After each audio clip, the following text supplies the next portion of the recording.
After 15 years, you're just a nobody here. We're bringing in someone better. That's what Colton said to me. Not in private, not with any hesitation. He said it in front of 5 other people in that big meeting room on the 3rd floor of Belmont Furnishings, leaning back in his seat like he'd just announced what he wanted for lunch. His father, Leonard, sat 2 chairs down from him, arms crossed, watching me the way you'd watch someone sweep the floor. 3 other men I'd never seen before were there too, probably friends of Colton from whatever fancy place he went to study.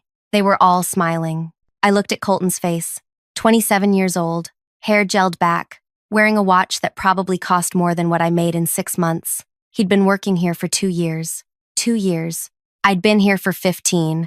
We need someone who understands the modern way of doing things, he continued, waving his hand around like he was explaining something obvious. Someone fresh. Someone who can think bigger. Leonard nodded. Just once. That single nod felt heavier than anything Colton had said. I should tell you how I got here, how this whole thing started. 15 years ago, I was 29. I had just lost my previous job at a printing company that shut down overnight. No warning. One day we were working. The next day the shutters were down. I had rent to pay, a younger brother still in school, and parents who depended on the money I sent home every month. I needed work. Any work. A friend told me Belmont Furnishings was looking for someone to handle operations. I didn't even know what operations meant back then.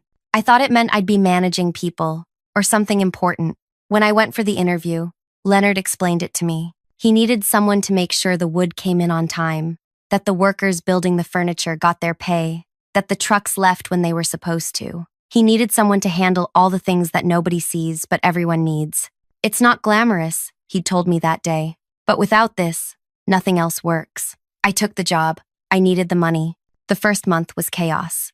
I didn't understand anything. The wood would arrive late or not at all. The craftsmen would complain about payments. The truck drivers would show up on the wrong days. I went home every night with my head pounding, wondering if I'd made a mistake. But then I started to learn. I started to understand how everything connected. The wood came from Walter's timber yard, 3 hours north of here. He'd been working with Belmont for almost 20 years. When I first met him, he barely looked at me. I was just another person from the company telling him what to do. But I didn't tell him what to do. I asked him questions. How long does it take to cut teak properly? What happens when the rains come early? Why does rosewood cost more in certain months? He started talking to me, really talking. Within 6 months, Walter would call me directly when there was a problem, and we'd figure it out together. When his daughter got married 3 years later, he invited me. I went. I met his wife, his grandchildren, his entire family. His wife started sending me sweets during every festival. Small things, but they mattered. Then there were the craftsmen, 58 men who built the furniture. They'd been doing this for years, some of them for decades. Their hands could shape wood in ways I'd never seen before, but they were always worried about getting paid late. The previous person handling operations had a habit of delaying payments because the company was waiting for clients to pay first. I stopped that. I made sure they got paid on time, every single time. When one of them had a sick child and needed extra money, I figured out how to get it approved. When another one needed a week off for a family emergency, I covered for him. They started trusting me. They'd call me when something wasn't right with an order. They'd stay late when we needed to finish something urgent. They'd tell me things they'd never tell Leonard or anyone else in the company. My cousin Ray ran a transport business 2 states away. Small operation, maybe 15 trucks.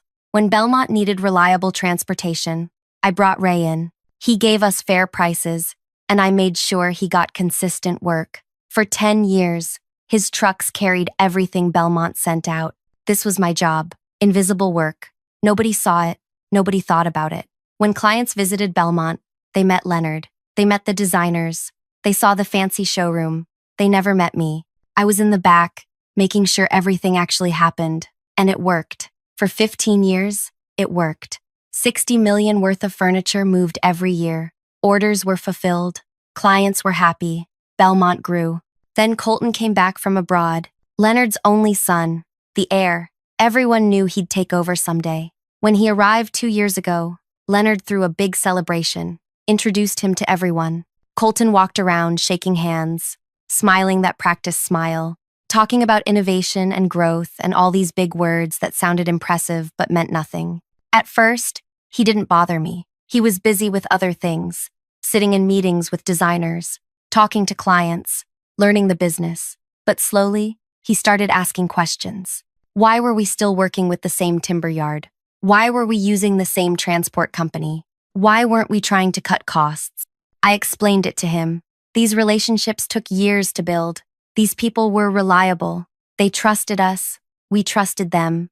That's why everything worked smoothly. He didn't care. He kept saying we needed to be more efficient, more modern. He brought in his friends to analyze everything. They'd walk around with their notebooks, asking the craftsmen strange questions, measuring things that didn't need measuring. 6 months ago, Colton told Leonard they should hire someone else for my position. Someone younger, he said. Someone with new ideas. Leonard listened. He always listened to his son. My name is Vera. And that day in the meeting room, when Colton told me I was nobody, I knew exactly what was coming next. Your last day will be Friday, Colton said, still smiling. We'll have someone new starting Monday. You'll need to hand over everything to him. All your contacts, all your information. Make it easy for him. Leonard finally spoke. We appreciate your years here, but it's time for a change. The 3 other men just watched. One of them was probably the person replacing me. He looked excited. I sat there for a moment. I could feel my heart beating, but my face stayed calm. I'd learned a long time ago not to show what I was feeling. Before I go further, I want to thank everyone who's listening to this. It means a lot that you're here, giving me your time. I know you probably have 100 other things you could be doing right now. If you're listening while traveling, while working, while doing anything at all, thank you. Drop a comment and tell me where you're listening from. I'd love to know. Now, back to what happened. I looked at Colton, then at Leonard, then at the stranger who was about to take everything I'd built. I understand, I said. My voice came out steady, clear. I stood up. I'll make sure everything is handed over properly. Colton looked pleased with himself. Leonard looked relieved. They thought this was going to be difficult.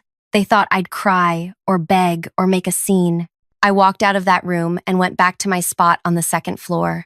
I sat down. I didn't move for 10 minutes. I just sat there, breathing, thinking. Then I picked up my bag and left. It was only 3 in the afternoon, but I didn't care. I walked out of Belmont Furnishings and went home. That night, I didn't sleep. I sat in my small apartment, drinking tea, staring at the wall. 15 years. 15 years of my life. And to them, I was nobody. But here's what Colton didn't know, what Leonard didn't know, what none of them knew. Those relationships I'd built, they weren't Belmont's relationships. They were mine. Walter answered on the 2nd ring. Hello. His voice was rough, tired. It was almost 8 in the evening. He was probably home already. Walter, it's Vera. Vera, how are you? Is everything all right? That was Walter, always asking if I was okay before talking about work. I need to tell you something, I said. I'm leaving Belmont. Today was my last day. Silence on the other end. Then, what? Why? What happened? I told him. I told him everything. About Colton. About the meeting. About being called nobody after 15 years. Walter listened without interrupting. When I finished, he was quiet for a long moment. Then he said something I didn't expect. What do you need me to do?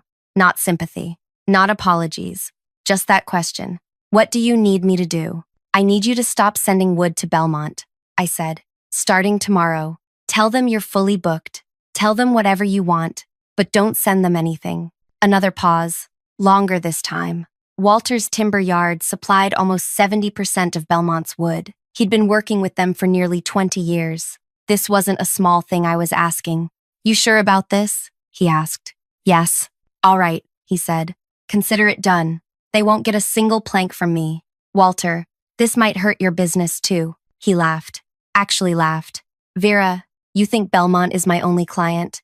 I've got 4 other furniture companies wanting to work with me. I stayed with Belmont because of you. Because you treated me with respect. Because you paid on time. Because you came to my daughter's wedding. Leonard never even knew my daughter's name. So yes, I'm sure. I felt something in my chest tighten. Thank you. Don't thank me. Just promise me something. Whatever you do next, wherever you go, call me. I'll work with you. I promised. Next, I called Ray, my cousin. He picked up immediately. Vera? What's wrong? You never call this late. I quit today. Well, they fired me. Same thing. Ray knew about my job. He knew about Belmont. His trucks had been moving their furniture for 10 years. Tell me what happened, he said. I told him the same story. When I finished, Ray was angry. I could hear it in his voice. That little boy said that to you? After everything you've done? Ray, I need your trucks off their routes. Starting tomorrow. Tell them you're completely booked. Tell them your trucks broke down. Tell them anything. All 15 trucks? All 15. Ray breathed out slowly. You know what this means, right? Belmont has orders going out every week. If my trucks don't move, their furniture sits in the warehouse. I know. Good. They can sit there and rot. I'm done with them. When do I tell them? Tonight. Send them a message tonight. Tell them you can't service them anymore. And with pleasure, Ray said. And Vera, whatever you're planning, I'm with you. The hardest conversation came next. I had to call the craftsmen, but I couldn't call all 58 of them individually. Instead, I called Bruno. He was the oldest among them, 63 years old, been building furniture since he was 17. Everyone listened to Bruno. Vera? He sounded concerned. You don't usually call at night. Is something wrong? I told him. I told him everything. Bruno didn't speak for almost a full minute. When he finally did, his voice was different, lower, angrier. That boy doesn't know what he's done, Bruno said. Does Leonard know how stupid this is? Leonard agreed with him. Then Leonard's a fool. You know how many times you saved us. You know how many times you made sure we got paid when the company was struggling. How many times you helped us when we needed something. Bruno, I need to ask you something big. Say it. I need you and the others to stop working. Tomorrow. Don't go to Belmont. Tell everyone. Tell all 58 of them. Bruno was quiet again. I knew what I was asking. These men needed their daily wages. They had families, bills, responsibilities. Asking them to skip work wasn't small. For how long? Bruno asked. I don't know. Maybe a few days. Maybe a week. Maybe more. What about their pay? They need money, Vera. I know. I have some savings. I can help. Not much, but something. No. Bruno's voice was firm. Keep your money. I'll talk to the others. We'll manage. Do you know why? Because you never treated us like workers. You treated us like people. When my wife was sick 2 years ago, you got me extra money without me even asking. When Paulo's son needed help with school fees, you found a way. We remember these things, Vera. All of us do. My throat felt tight. I couldn't speak for a moment. Thank you, I whispered. Don't thank me yet. Tomorrow morning, that factory floor will be empty. Let's see what that boy does then. I hung up. I sat in my apartment, in the dark, holding my phone. 3 conversations. That's all it took. 3 conversations to undo 15 years of work. But it wasn't just about revenge. It was about showing them what invisible actually meant. They thought I was nobody. They were about to learn what nobody could do. I fell asleep sometime after midnight. When I woke up the next morning, my phone was ringing. I looked at the screen. Leonard. I didn't answer. It kept ringing. I turned it off. I made breakfast slowly. Toast, eggs, tea. I ate, sitting by the window, watching people walk by on the street below. Normal people doing normal things, going to work, living their lives. Nobody knew what was happening at Belmont right now. I turned my phone back on around 11. 23 missed calls. Leonard, Colton, numbers I didn't recognize. Probably other people from Belmont. I didn't call back. Instead, I went for a walk. The streets were busy. Cars honking. Shops open.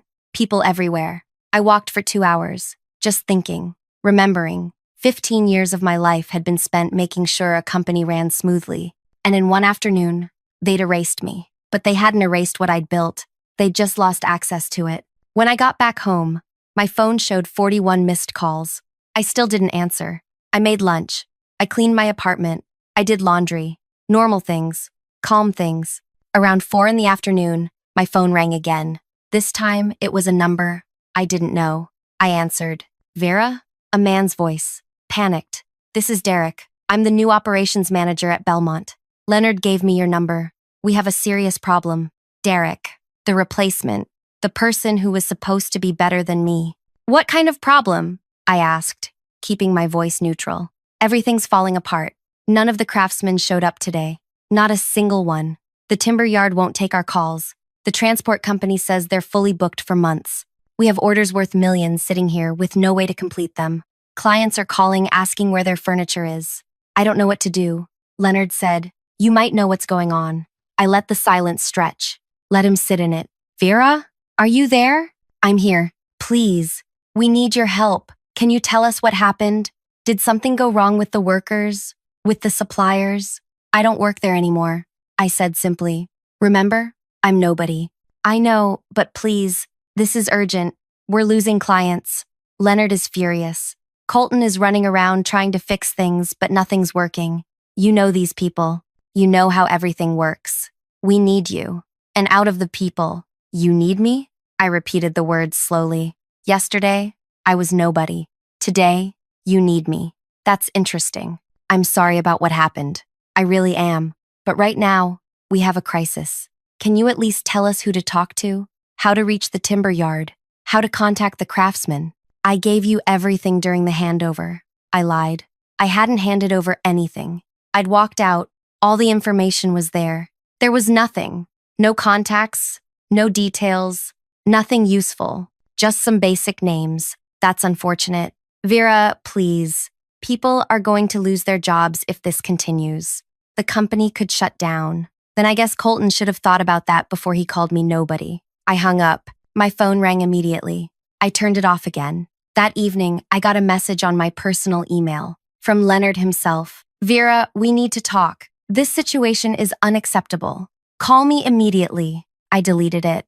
The next day, I woke up to more messages, more missed calls.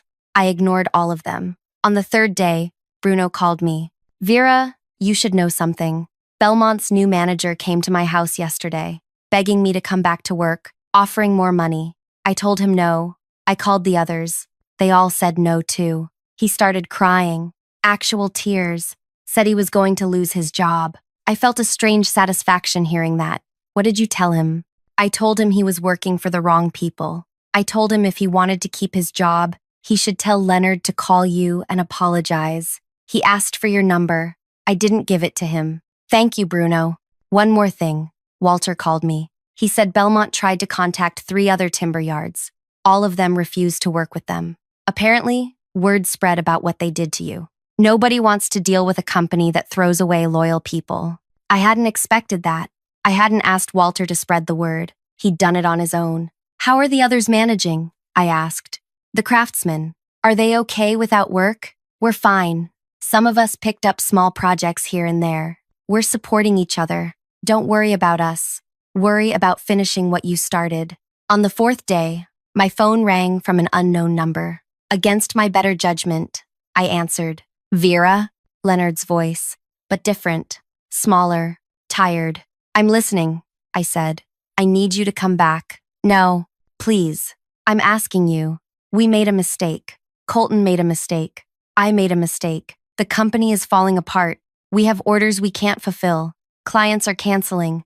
We're losing everything. You told me I was nobody," I said quietly. "You sat there while your son said that to me. After 15 years, you didn't defend me. You didn't stop him. You agreed with him." "I made a business decision," Leonard said. His voice sounded defensive now. "Colton thought we needed someone new. I trusted his judgment. And where is Colton now?" I asked. Silence. "Let me guess?" I continued. "He's not handling this crisis, is he? He's not the one calling me. He's not the one begging. He's probably sitting somewhere blaming everyone else. He's trying to find solutions. He's trying to save himself," I said. "Leonard, I gave you 15 years. I made your company run like clockwork. I built relationships that took years to create.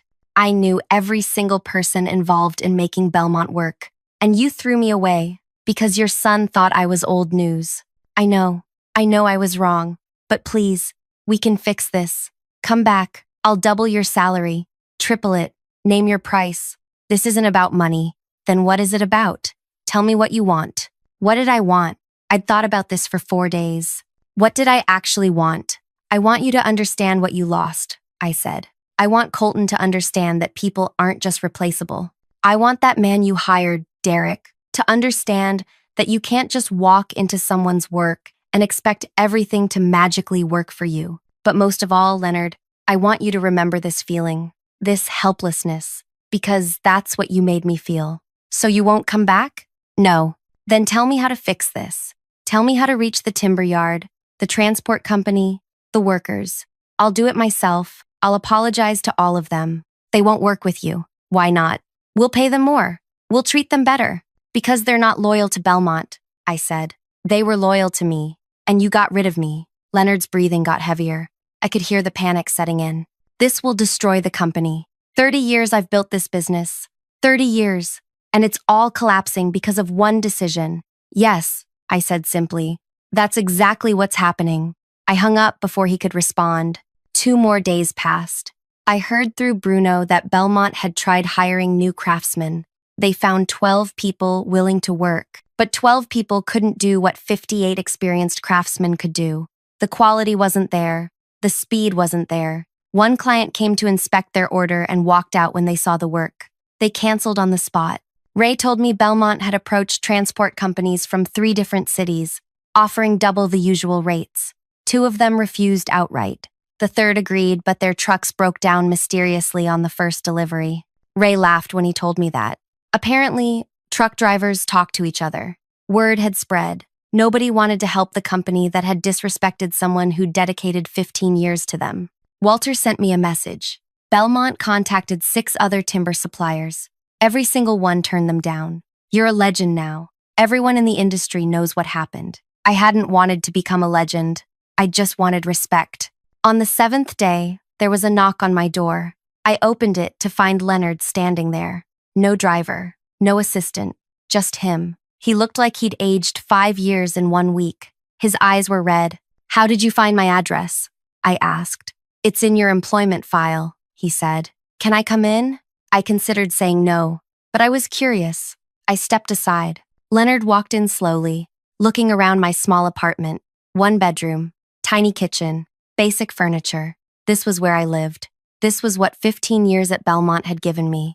I'm not here to offer you your job back, he said, sitting down on my couch without being invited. I'm here to tell you that you've won. Belmont is finished. We've lost 8 major clients in 1 week. The orders we can't fulfill are worth $43 million. Our reputation is destroyed. Banks are asking questions about our ability to deliver. Colton's replacement, Derek, quit yesterday. He said he couldn't handle the stress. We've had to lay off 17 people from other departments because we can't pay them.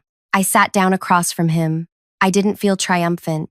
I just felt tired. I thought this would make me feel better, I said quietly. Then stop it, Leonard said. Call them. Tell the timber yard to work with us again. Tell the transport company. Tell the craftsmen. You can end this today. I can't. What do you mean you can't? They listen to you. They do listen to me. I agreed. But I'm not going to tell them to go back. Because that would mean I'm telling them that what Colton did was okay. That treating people like they're disposable is acceptable if you just apologize afterward. I won't do that. Leonard put his head in his hands. What do you want from me, Vera? Do you want me to fire Colton? Do you want me to publicly apologize? Do you want the company to fail? Tell me. I want you to sit with what you've done, I said. I want you to understand that the people you thought were just workers, just suppliers, just names on a list, they were the foundation of everything. Without them, you have nothing. Without me coordinating all of them, you had nothing. And you traded all of that for what? For your son's ego? For someone younger who looked better in meetings? I made a mistake. Yes, you did. And mistakes have prices, Leonard. This is yours. He looked up at me. You're really going to let the company die? 30 years of work? Hundreds of families who depend on Belmont for their income? That stopped me. He was right. Belmont employed a lot of people. Designers, sales staff, administrative workers. People who had nothing to do with what happened to me. They were losing their jobs because of this. Those people are losing their jobs because of your decision, I said. Not mine. You fired me. You started this. I'm just showing you what happens when you remove the person who held everything together. Leonard stood up. He looked defeated. I'm going to have to shut down operations for at least 2 months.